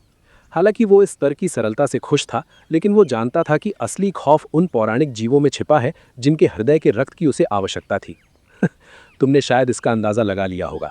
लेजेंडरी ज़ोडिएक प्लेन्स में पावर सिस्टम का छठा रैंक है। Common, rare, extraordinary, epic, unique और अंत में लेजेंडरी। एक्स्ट्राऑर्डिनरी के ऊपर 9 टीयर्स वाला एपिक रैंक है, फिर एपिक के ऊपर 9 टीयर्स वाला यूनिक है और अंत में लेजेंडरी रैंक, जिसमें केवल टीयर्स नहीं बल्कि अलग अलग अवस्थाएं भी हैं। पहली अवस्था फेबल लेजेंडरी स्टेट, जिसमें 12 टीयर्स होते हैं। दूसरी अवस्था लेजेंडरी नोबल स्टेट, जिसमें 9 टीयर्स होते हैं। तीसरी अवस्था लेजेंडरी लॉर्ड, जिसमें 6 टीयर्स होते हैं। चौथी और आखिरी अवस्था लेजेंडरी किंग स्टेट, जिसमें 3 टीयर्स होते हैं। मैं तुम्हें यही चेतावनी दूंगी कि तुम किसी लेजेंडरी रैंक के विशेषज्ञ, यहां तक कि फर्स्ट टीयर फेबल लेजेंडरी के पीछे जाने के बारे में सोचने की भी हिम्मत मत करना, क्योंकि अगर तुमने अपने दिमाग के सबसे मजबूत हथियार का इस्तेमाल किया तो तुम्हारा केवल नामो निशान मिट जाएगा। यहां तक कि एक फर्स्ट टीयर यूनिक रैंक वाला जीव बिना उंगली उठाए तुम्हें आसानी से मार सकता है। इसका एक उदाहरण वो शिशु फायर वाई-1 होगा जिसे तुम मारने में कामयाब रहे। एक फायर वाई-1 के विकास के 4 चरण होते हैं: शिशु, बचपन, किशोरावस्था और वयस्कता। ये एक्स्ट्रा ऑर्डिनरी पैदा होता है, बचपन में एपिक बनता है, किशोरावस्था में यूनिक तक पहुंचता है और वयस्कता में फेबल लेजेंडरी बनता है। जेकब को वाई-1 के बारे में पढ़ते ही घबराहट होने लगी और उसे लगा कि वो मौत के मुंह से बाल बाल बचा है। अगर वो वाई-1 अपने बचपन के चरण में होता तो यकीनन वो अब तक मारा जा चुका होता। अज्ञानता एक वरदान है, उसने कर्कश आवाज में बुदबुदाया। बिल्कुल, अगर वो वाई-1 जगा हुआ होता तो उसके शिशु अवस्था में होने के बावजूद तुम बिना कोई चाल चले ही मर जाते। फिर भी तुम एक लेजेंडरी ब्लड लाइन और क्षमता वाले प्राणी का शिकार करने में कामयाब रहे, जो कि वंशज वाले हिस्से को भी स्पष्ट करता है। तुम्हें बस उस शिशु फायर वाई-1 की तरह लेजेंडरी क्षमता और ब्लड लाइन वाले जीवों की खोज करनी है। कुछ सोचते ही जेकब की आंखें अचानक चौड़ी हो गईं। उसने जल्दी से पूछा, तो क्या इसका मतलब ये भी? हाँ, तुम्हारे पेंडेंट में रखे वाई-1 का दिल तुम्हारे खून को काफी हद तक बदलने के लिए पर्याप्त होगा, क्योंकि उसके पास फेबल लेजेंडरी बनने की 90% से अधिक संभावना थी। इसीलिए तुम फायर वाई-1 की जन्मजात क्षमताओं में से एक, जैसे कि उसकी अग्नि जादू प्रतिभा को हासिल कर सकते हो। क्या तुम मजाक कर रही हो? जेकब हक्का बक्का रह गया और उसने अपना शांत व्यवहार खो दिया। ये उसके लिए बहुत ही अविश्वसनीय था। उसने कभी नहीं सोचा था कि जिस वाई-1 के दिल को वो किसी अन्य उद्देश्य के लिए सुरक्षित रख रहा था वो उसके काम आएगा। मैं तुमसे इस चीज के बारे में मजाक क्यों करूंगी? वाई-1 जैसे लेजेंडरी प्राणी के पास एक पूर्ण फेबल लेजेंडरी ब्लड लाइन होती है, जो उन्हें लेजेंडरी रैंक तक पहुंचने की 90% से अधिक संभावना देती है और उन्हें खौफनाक जन्मजात क्षमताएं प्रदान करती है। ये उन्हें उन लोगों पर स्वाभाविक श्रेष्ठता भी प्रदान करता है जो किसी यूनिक प्रजाति से पैदा हुए हैं और जिनकी नियति लेजेंडरी रैंक के साथ बिल्कुल नहीं है। यहाँ तक कि लेजेंडरी रैंक की प्रजातियों के पतले रक्त वाले लोग भी पूर्ण लेजेंडरी ब्लड लाइन की तुलना नहीं कर सकते। तुम्हारे मामले में, जब तक तुम शारीरिक परिवर्तन के दूसरे स्तर में रहते हुए एक पूर्ण लेजेंडरी ब्लड लाइन वाले किसी जीव के हृदय का सेवन करते हो, तो तुम्हारे पास उनके हृदय के रक्त के माध्यम से एक क्षमता हासिल करने का थोड़ा सा मौका होगा। लेकिन फिर से, ऐसे जीवों की रक्षा उनके परिजनों द्वारा खजाने की तरह की जाएगी, न कि वो तुम्हारे द्वारा मारे जाने के लिए किसी कब्रिस्तान में पड़े होंगे। इसीलिए मेरा सुझाव है कि तुम अपनी उम्मीदें मत बढ़ाओ या अपने लालच में उनके पीछे जाने की कोशिश मत करो। इसके अलावा तुम लगातार एक ही तरह के हृदय का रक्त का सेवन नहीं कर सकते। प्रभाव प्रत्येक सेवन के साथ 90% कम हो जाएगा जब तक कि तुम्हें कुछ भी प्राप्त ना हो। जेकब को लगा जैसे किसी ने उसके सर पर ठंडे पानी की बाल्टी उड़ेल दी हो, क्योंकि उसका सारा उत्साह खत्म हो गया और उसने फिर से अपना ठंडा रवैया अपना लिया। फिर भी वो रोमांचित था, क्योंकि उसके पास पहले से ही कुछ ऐसा हासिल करने का मौका था जो केवल एक फेबल लेजेंडरी ब्लड लाइन वाले किसी व्यक्ति के पास ही होगा। और तो क्या, वो तुरंत अपने कुछ खून को शापित खून में बदल सकता है। हालांकि उसने लापरवाही से काम करने की हिम्मत नहीं की, क्योंकि उसे अभी भी भूख का एहसास हो रहा था और अगर वाई-1 का दिल खाने के बाद उसकी भूख बढ़ गई तो वो खतरे में पड़ सकता है। इसीलिए वो अपने वर्तमान दिल के साथ अपने शरीर की अनुकूलता को पूरा करने के लिए पहले कुछ मैजिकल जानवरों का शिकार करने की योजना बना रहा था और उसके बाद ही वो वाई-1 के दिल का सेवन कर सकता था। जेकब ने कर्स्ड इमॉर्टैलिटी को देखा और पूछा, तो इसका मतलब ये भी है कि इस तरह की ब्लड लाइन केवल उन्हीं यूनिक प्रजातियों में ही होगी ना? क्यों, बिल्कुल। कोई भी प्रजाति बस ऐसे ही यूनिक प्रजाति नहीं बन सकती। इसमें एक अच्छी ब्लड लाइन बहुत महत्वपूर्ण भूमिका निभाती है। एक एपिक नस्ल को यूनिक रैंक बनने के लिए किस्मत की जरूरत होगी, जबकि यूनिक से लेजेंडरी रैंक की प्रजाति के लिए किस्मत भी उनकी मदद नहीं कर सकती। तुम्हें अपना शोध खुद करना होगा, मैं इतनी ही मदद कर सकती हूँ। उनकी मैजिकल कैपेसिटी के बारे में क्या है? जेकब ने अपनी आंखें सिकोड़ी। जेकब की नज़रों में यह सबसे बड़ा खतरा था। क्योंकि इस स्तर में जादू शामिल नहीं है, इसीलिए मैं तुम्हें इसके बारे में कुछ नहीं बता सकती। तुम अपने हाल पर हो। मैंने पहले ही दूसरे स्तर से जुड़े तुम्हारे सवालों के जवाब दे दिए हैं और फायदे भी बता दिए हैं, इसीलिए लालची मत बनो, इमोर्टिका ने उपहास करते हुए लिखा। जेकब ने त्योरियां चढ़ाई, लेकिन वो इस मामले पर ज्यादा नहीं रुका, क्योंकि वो जानता था कि किताब ने अपनी सीमा तय कर दी है। अब वो फिर से अपने हाल पर है। जेकब ने फिर किताब बंद की और अपनी जगह से खड़ा हो गया। उसने डार्क रुइन से मल्टीपल चीजें खरीदी थी और अब उनका अध्ययन करने का समय आ गया था, लेकिन सबसे पहले उसे अपनी भूख पूरी तरह से मिटानी थी। अचानक एक धमाका हुआ, लेकिन इसकी आवाज सामने गिरते हुए झरने के शोर में पूरी तरह से दब गई। एक गुफा का रास्ता खुला और नकाब और हुड पहने काले कपड़ों में एक व्यक्ति बाहर निकला और किनारे पर रुक गया। जेकब ने सामने गिरते हुए पानी को देखा, जो काला दिखाई दे रहा था। इसका केवल एक ही मतलब हो सकता था कि बाहर कोई रोशनी नहीं थी, यानी रात का समय था। हालांकि जेकब को इससे कोई परेशानी नहीं हुई, क्योंकि उसकी देखने की क्षमता यानी विजन लगभग नाइट विजन के स्तर पर थी, और उसने अनुमान लगाया कि एक बार उसकी भूख खत्म हो जाने पर उसे अंधेरे की चिंता भी नहीं करनी पड़ेगी। छिपने के लिए ये जगह सच में बेहतरीन थी। अफसोस कि मुझे इसे इतनी जल्दी छोड़ना पड़ रहा है। जेकब ने उदासी से आह भरी और फिर अपनी पूरी ताकत से आगे की ओर छलांग लगा दी। पीछे गुफा के प्रवेश द्वार पर केवल दरारें छूट गई। इस तरह जेकब की आकृति सीधे उस छोटे से झरने को पार कर गई और वो ठीक एक नदी की धारा के ऊपर प्रकट हुआ। अपनी जबरदस्त ताकत के कारण वो अभी भी आगे बढ़ रहा था। ऐसा लग रहा था मानो वो हवा में उड़ रहा हो। मैं यकीनन पहले से ज्यादा ताकतवर हो गया हूँ। मुखौटे के पीछे जेकब के होंठ खुशी से मुड़ गए, क्योंकि वो हवा में तैरने के उस एहसास का मजा ले रहा था। लेकिन यह एहसास ज्यादा देर तक नहीं चला। 50 मीटर की दूरी तय करने के बाद वो नीचे गिरने लगा और सीधे नीचे बहती नदी में जा गिरा। ये नदी वास्तव में ग्रेट स्टार रिवर की शाखाओं में से एक थी। अगर वो इस नदी के किनारे किनारे सफर करता रहता तो वो सीधे ग्रेट स्टार रिवर में पहुंच जाता। लेकिन जेकब अभी रेयर प्लेन्स को छोड़ने की कोई योजना नहीं बना रहा था, कम से कम तब तक नहीं जब तक कि वो जादू के बारे में सब कुछ पता ना लगा ले। चूंकि वो पहले से ही एपिक, यूनिक और खौफनाक लेजेंडरी रैंक्स के बारे में जान चुका था, इसीलिए वो खुद को ज़रूरत से ज़्यादा आंकना नहीं चाहता था। वो जादू के बारे में कोई ज्ञान हासिल किए बिना आगे बढ़कर अपनी जान नहीं गंवाना चाहता था। ये अनुमान लगाना काफ़ी आसान था कि उच्च प्रजातियों के लिए जादू एक बेहद ज़रूरी हिस्सा था, और अगर कोई आगे विकसित होना चाहता था तो इसकी आवश्यकता पड़नी ही थी। इसीलिए जेकब ने रेयर प्लेन्स के मध्य क्षेत्र में रहने की योजना बनाई थी, जो फ्रीडम प्लेन्स और वाइल्ड नेशन से बहुत दूर था, क्योंकि वे दोनों क्षेत्र अभी एक दूसरे के खून के प्यासे हो रहे होंगे। रही बात बीहड़ में रहने की, तो उसे इसकी कोई ज़रूरत नहीं थी, क्योंकि रेयर प्लेन्स के जीपीएस मैप के साथ जेकब को पूरे रेयर प्लेन्स, जो कि पागलपन की हद से विशाल था, कि सभी जगहों की जानकारी भी मिल गई थी। लेकिन मैप पर उसे जो सबसे महत्वपूर्ण जगह मिली वो मध्य क्षेत्र में मौजूद डार्क सिटी थी। जेकब काफ़ी हैरान था जब उसने इस जगह पर डार्क सिटी को देखा। उसने कभी नहीं सोचा था कि ये फ्रीडम प्लेन से इतनी दूर स्थित है। अगर उसने इसे अपने दम पर खोजा होता तो शायद वो इसे कभी नहीं ढूंढ पाता। फिर भी वो डार्क सिटी जाने की योजना बना रहा था, क्योंकि वो जगह अन्य संगठनों की तुलना में कहीं ज़्यादा भरोसेमंद थी और वहाँ वो आज़ादी से सामग्रियों का व्यापार भी कर सकता था। वहाँ जाते समय जेकब ने शिकार करने के साथ साथ ज़ोडियाक वॉरियर अलायंस में अपनी रैंक का मूल्यांकन करने की भी योजना बनाई थी।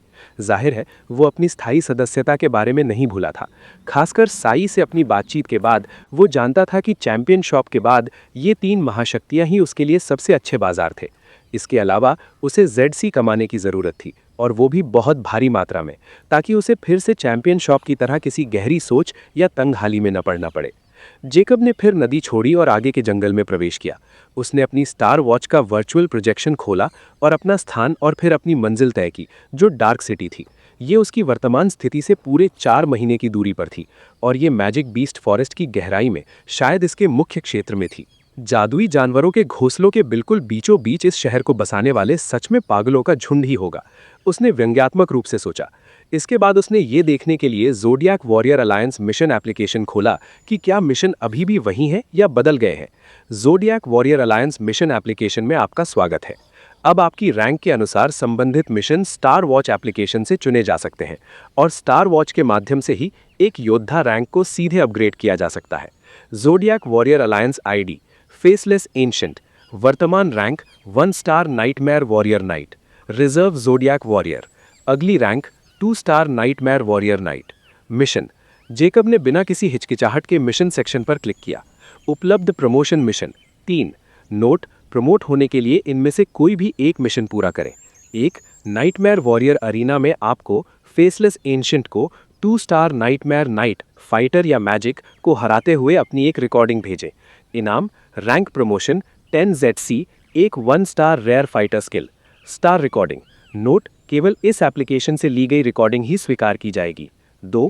आपको फेसलेस एंशिएंट को रेयर टियर 9 जादुई जानवर को मारते हुए अपनी एक रिकॉर्डिंग भेजें। इनाम, rank promotion 5 ZC, 1 star rare fighter skill. Star recording. 3। आपको फेसलेस एंशिएंट को रेयर टियर 9 डार्क बीइंग को मारते हुए अपनी एक रिकॉर्डिंग भेजें। इनाम, rank promotion 15 ZC, 2 1 star rare fighter skill. Star recording. Reward missions, rare planes. कठिनाई 1 स्टार नाइटमेयर वॉरियर नाइट। 1। आपको फेसलेस एंशिएंट को रेयर टियर 9 डार्क बीइंग को मारते हुए अपनी एक रिकॉर्डिंग भेजें। इनाम, 1 ZC प्रति जीव। 2। आपको फेसलेस एंशिएंट को extraordinary tier 1 dark being को मारते हुए अपनी एक रिकॉर्डिंग भेजें। इनाम, 25 ZC प्रति जीव। 3। आपको फेसलेस एंशिएंट को extraordinary tier 2 dark being को मारते हुए अपनी एक रिकॉर्डिंग भेजें। इनाम, 100 ZC प्रति जीव, 1 star rare fighter manual, only for 1 star nightmare warrior knight, 1 time achievement reward. Jacob संतुष्ट था जब उसने देखा कि मिशन अभी भी पहले जैसे ही थे, लेकिन उसे इस बात का अफसोस था कि वो यहाँ डार्क बीइंग्स का शिकार नहीं कर सकता था, वरना वो बड़ी संख्या में ZC इकट्ठा कर लेता। फिर भी वो लालची न होने की बात को अच्छी तरह समझता था। डार्क बीइंग्स परेशानी के अलावा और कुछ नहीं थे, और वो जादुई जानवरों का शिकार करके अपनी रैंक बढ़ाने से संतुष्ट था। इसके अलावा वो ये देखना चाहता था कि क्या निक्सन के अनुसार सभी नाइटमेयर वॉरियर नाइट रैंक्स को पूरा करने पर अलायंस उसे उच्च प्लेन में ले जाने के लिए चुनेगा। तभी जेकब को कुछ याद आया।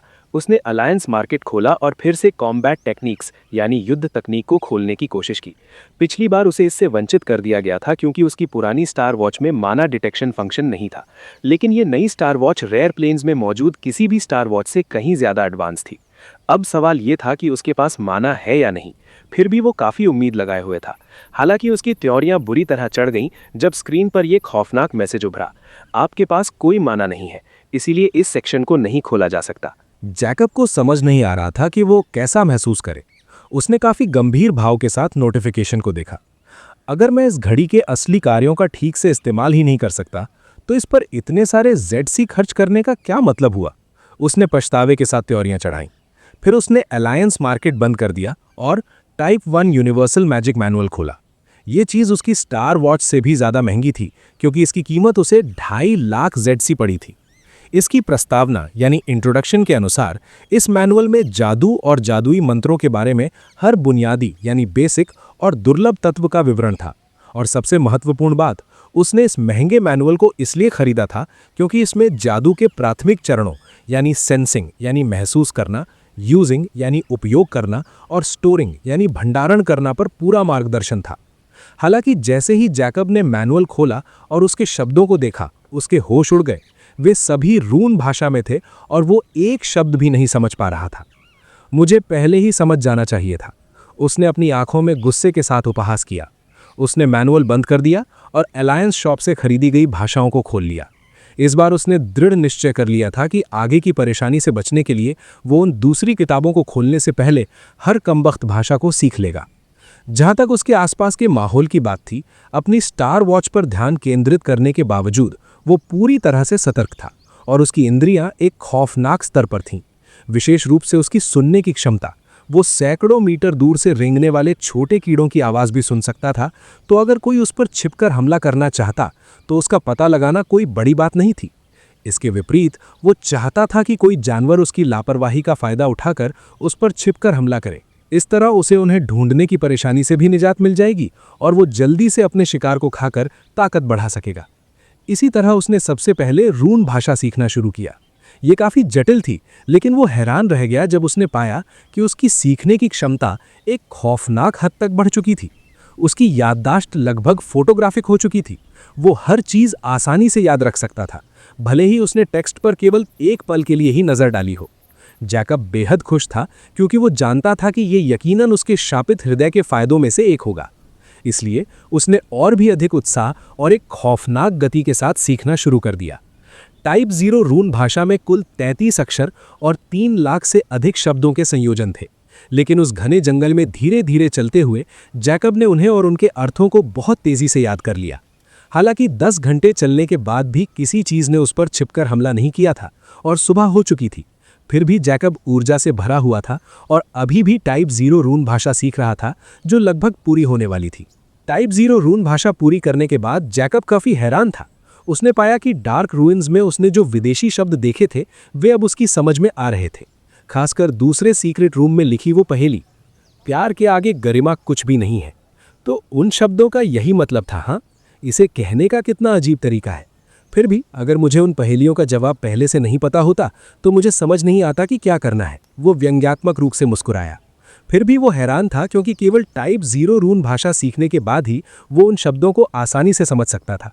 पहले उसने सोचा था कि डार्क रूइंस की भाषा उसे टाइप 1 भाग सीखने के बाद ही समझ में आएगी, लेकिन ऐसा लगता है कि टाइप 0 और टाइप 1 रैंकों को लेकर उसे कुछ गलतफहमी हो गई थी।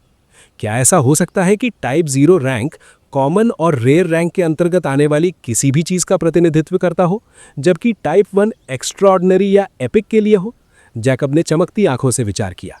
इस बारे में और सोचने में समय बर्बाद नहीं करते हुए उसने रून भाषा का टाइप 1 भाग खोला। वो जानता था कि उसके सवाल का जवाब उसके पास मौजूद सामग्रियों में ही छिपा था, क्योंकि अगर ये सच था तो वे टाइप 1 सामग्रियां रेयर नहीं बल्कि एक्स्ट्राऑर्डिनरी थी। जैकब को ऐसा लग रहा था कि टाइप 0 रैंक रेयर के लिए है और एक्स्ट्राऑर्डिनरी के लिए केवल टाइप 2 रैंक होनी चाहिए, जो कि सामान्य होना चाहिए, क्योंकि वहां टाइप 0 भी था जिसे आसानी से कॉमन रैंक का पर्याय माना जा सकता था। लेकिन अगर उसका नया अनुमान सच था तो टाइप 0 कॉमन, रेयर या यहां तक कि एक्स्ट्राऑर्डिनरी के बराबर भी हो सकता था। लेकिन टाइप 0 रैंक में एक्स्ट्राऑर्डिनरी के शामिल होने की संभावना लगभग शून्य थी, क्योंकि ये बहुत अविश्वसनीय होता, क्योंकि तब टाइप 1 एपिक रैंक होता। ये रेयर प्लेन्स था, इसलिए यहाँ केवल एक्स्ट्राऑर्डिनरी रैंक का अस्तित्व ही असामान्य था। एपिक रैंक तो बहुत दूर की बात थी। टाइप 1 रून भाषा में 66 नए शब्द और 3 लाख से भी ज़्यादा शब्दों के संयोजन थे। किसी भी ऐसे व्यक्ति के लिए जो एक नई भाषा सीखना चाहता है और जिसकी याददाश्त या समझने की क्षमता अच्छी नहीं है, ये बहुत ज़्यादा है। लेकिन जैकब के लिए ये केवल थोड़ा चुनौतीपूर्ण था, लेकिन मुश्किल नहीं, क्योंकि वो इस जानकारी को एक असीमित खाई की तरह निगल रहा था। अनजाने में जैकब को चलते हुए 4 दिन बीत गए थे और वो मैजिक बीस्ट फॉरेस्ट के बाहरी इलाके में काफ़ी गहराई तक पहुंच गया था। इस समय जैकब अभी भी चल रहा था, जबकि उसका पूरा ध्यान अपनी कलाई पर मौजूद प्रोजेक्शन पर था और वो बिना देखे ही अपने रास्ते में आने वाले पेड़ों से बच रहा था। इस प्रोजेक्शन के कोने में एक छोटा सा मैप था जिसमें एक चुने हुए मार्ग की रूपरेखा थी। जैकब इसी मार्ग का अनुसरण करते हुए टाइप 1 रून भाषा का अध्ययन कर रहा था। लेकिन एक पल के लिए उसका ध्यान भटका, लेकिन फिर उसके मखौटे के पीछे उसके होंठ थोड़े ऊपर उठ गए। उसने अचानक अपने सामने की फाइल बंद कर दी और अलायंस ऐप खोल लिया। उसने सीधे दूसरा रैंक प्रमोशन मिशन चुना और स्टार रिकॉर्डिंग पर क्लिक कर दिया। उसकी कलाई पर मौजूद प्रोजेक्शन तुरंत गायब हो गया और वो जानता था कि रिकॉर्डिंग शुरू हो चुकी है। इस स्टार वॉच में 3D रिकॉर्डिंग फंक्शन था और वो जानता था कि उसे किसी चीज़ की ओर इशारा करने की ज़रूरत नहीं है। ये उसके चारों ओर 10 मीटर के दायरे में कुछ भी रिकॉर्ड कर सकती है। इस स्टार वॉच की वीडियोग्राफी तकनीक काफ़ी उन्नत थी और फोटोग्राफ तकनीक भी वैसी ही थी। जैकब ने यहाँ तक सोचा कि अगर उसने अपनी दूसरी यानी पुरानी स्टार वॉच से रिकॉर्ड करने की कोशिश की होती तो हो सकता है कि वो फंक्शन इस एप्लीकेशन में इतनी अच्छी तरह काम ना करे, क्योंकि उस घड़ी में 3D रिकॉर्डिंग फंक्शन नहीं था जो बिना किसी खामी के पूरी लड़ाई दिखा सके। कितना शानदार समय है, मुझे अभी अभी भूख लग रही थी। जैकब मुस्कुराया और उसकी नई हासिल की गई डूम असैसिन शॉर्ट स्वॉर्ड्स में से एक उसके दाहिने हाथ में आ गई। जिस क्षण जैकब के हाथ में वो गहरी भूरी तलवार आई, जैकब के सिर के ऊपर एक परछाई अप्रकट हुई और ये 3 मीटर से ज्यादा चौड़ी थी। बिना देखे ही जैकब ने अपनी तलवार को लंबवत चलाया। उसकी तलवार के हवा को चीरने की खौफनाक सीटी गूंजी और आसपास हवा का एक झोंका उठ गया। अगले ही क्षण वो विशाल परछाई 2 हिस्सों में कटकर जैकब के ठीक सामने 2 टुकड़ों में गिर पड़ी। उसका हमला इतना तेज और प्रभावी था कि जब जैकब ने आगे अपने ही खून में लथपथ उस जानवर को देखा तो वो खुद भी हैरान रह गया, यहाँ तक कि उसकी हड्डियां भी बिल्कुल साफ कटी हुई थीं। ये एक बैंगनी रंग का लंगूर था जिसकी छाती और सिर पर पीले बालों का धब्बा था। एक rare tier 9 purple ape. Jacob ने जानवर की पहचान की, लेकिन फिर उसकी त्योरियां चढ़ गईं, क्योंकि एक पर्पल एप की त्वचा पर पीले जैसा कुछ भी नहीं होता था। फिर भी उसने रिकॉर्डिंग रोकने का फैसला किया और इसे वापस भेजकर देखने की कोशिश की कि क्या होता है, क्योंकि उसे यकीन था कि ये लंगूर कम से कम टियर 9 रेयर रैंक का था, क्योंकि जैकब के 500 मीटर दूर से ही उसकी हलचल का पता लगाने के बावजूद वो कुछ ही सेकंड में उस पर छिपकर हमला करने में सफल रहा था। जैकब उस जानवर को चीर फाड़ करने की तैयारी करने लगा, क्योंकि उसे लगा कि अलायंस से किसी तरह का जवाब आने में थोड़ा समय लगेगा। लेकिन वो हक्का बक्का रह गया जब वीडियो भेजने के ठीक 10 सेकंड बाद ही उसकी स्टार वॉच कंपन करने लगी। आपके प्रमोशन वीडियो रिकॉर्डिंग को सत्यापित कर लिया गया है। आपने एक extraordinary tier 2 purple wild ape को मार गिराया है। इनाम 2 स्टार नाइटमेयर वॉरियर नाइट में रैंक प्रमोशन 100 ZC, एक 2 स्टार रेयर फाइटर स्किल। उपलब्ध मिशन अपडेट कर दिए गए हैं। कितने कुशल है ये। उसने अपनी जीभ छटकाई और उसे ये स्वीकार करना पड़ा कि ये अलायंस वास्तव में तीनों में सबसे मजबूत महाशक्ति होने के टाइटल के योग्य है। जैकब ने फिर अपने नए मिशन जांचे, जो उसकी रैंक के अनुसार बदल दिए गए थे। Zodiac warrior alliance ID faceless ancient, current rank 2 star nightmare warrior knight, reserve zodiac warrior, next rank 3 star nightmare warrior knight. Mission. Jacob ने बिना किसी हिचकिचाहट के मिशन सेक्शन पर क्लिक किया। उपलब्ध प्रमोशन मिशन 3। नोट: प्रमोट होने के लिए इनमें से कोई भी एक मिशन पूरा करें। 1. नाइटमेयर वॉरियर एरिना में आपको 3 स्टार नाइटमेयर नाइट फाइटर या मैजिक को हराते हुए अपनी एक रिकॉर्डिंग भेजें। इनाम: रैंक प्रमोशन 100 ZC, एक 2 स्टार रेयर फाइटर स्किल। 2. आपको एक एक्स्ट्रा ऑर्डिनरी टियर 1 जानवर को मारते हुए अपनी रिकॉर्डिंग भेजें। इनाम: रैंक प्रमोशन 50 ZC, एक 2 स्टार रेयर फाइटर स्किल। 3. आपको एक extraordinary tier 1 dark being को मारते हुए अपनी रिकॉर्डिंग भेजें। इनाम: rank promotion 50 ZC, 2 2 star rare fighter skill. पुरस्कार वाले मिशन: रेयर प्लेन्स, कठिनाई 2 स्टार नाइटमेयर वॉरियर। 1. आपको एक extraordinary tier 1 dark being को मारते हुए अपनी रिकॉर्डिंग भेजें। इनाम: 1 ZC प्रति जीव। नोट: शायद यहाँ 1 ZC एक टाइपो है, ये ज्यादा होना चाहिए था। 2. आपको एक extraordinary tier 2 dark being को मारते हुए अपनी रिकॉर्डिंग भेजें। इनाम: 50 ZC प्रति जीव। 3. आपको एक extraordinary tier 3 dark being को मारते हुए अपनी रिकॉर्डिंग भेजें। इनाम: 100 ZC प्रति जीव, 2 स्टार रेयर फाइटर मैनुअल, केवल 2 स्टार नाइटमेयर वॉरियर के लिए 1 टाइम अचीवमेंट रिवॉर्ड। अगर कहानी ने दिल छू लिया हो तो द लिट नेस्ट को सब्सक्राइब करना मत भूलना, क्योंकि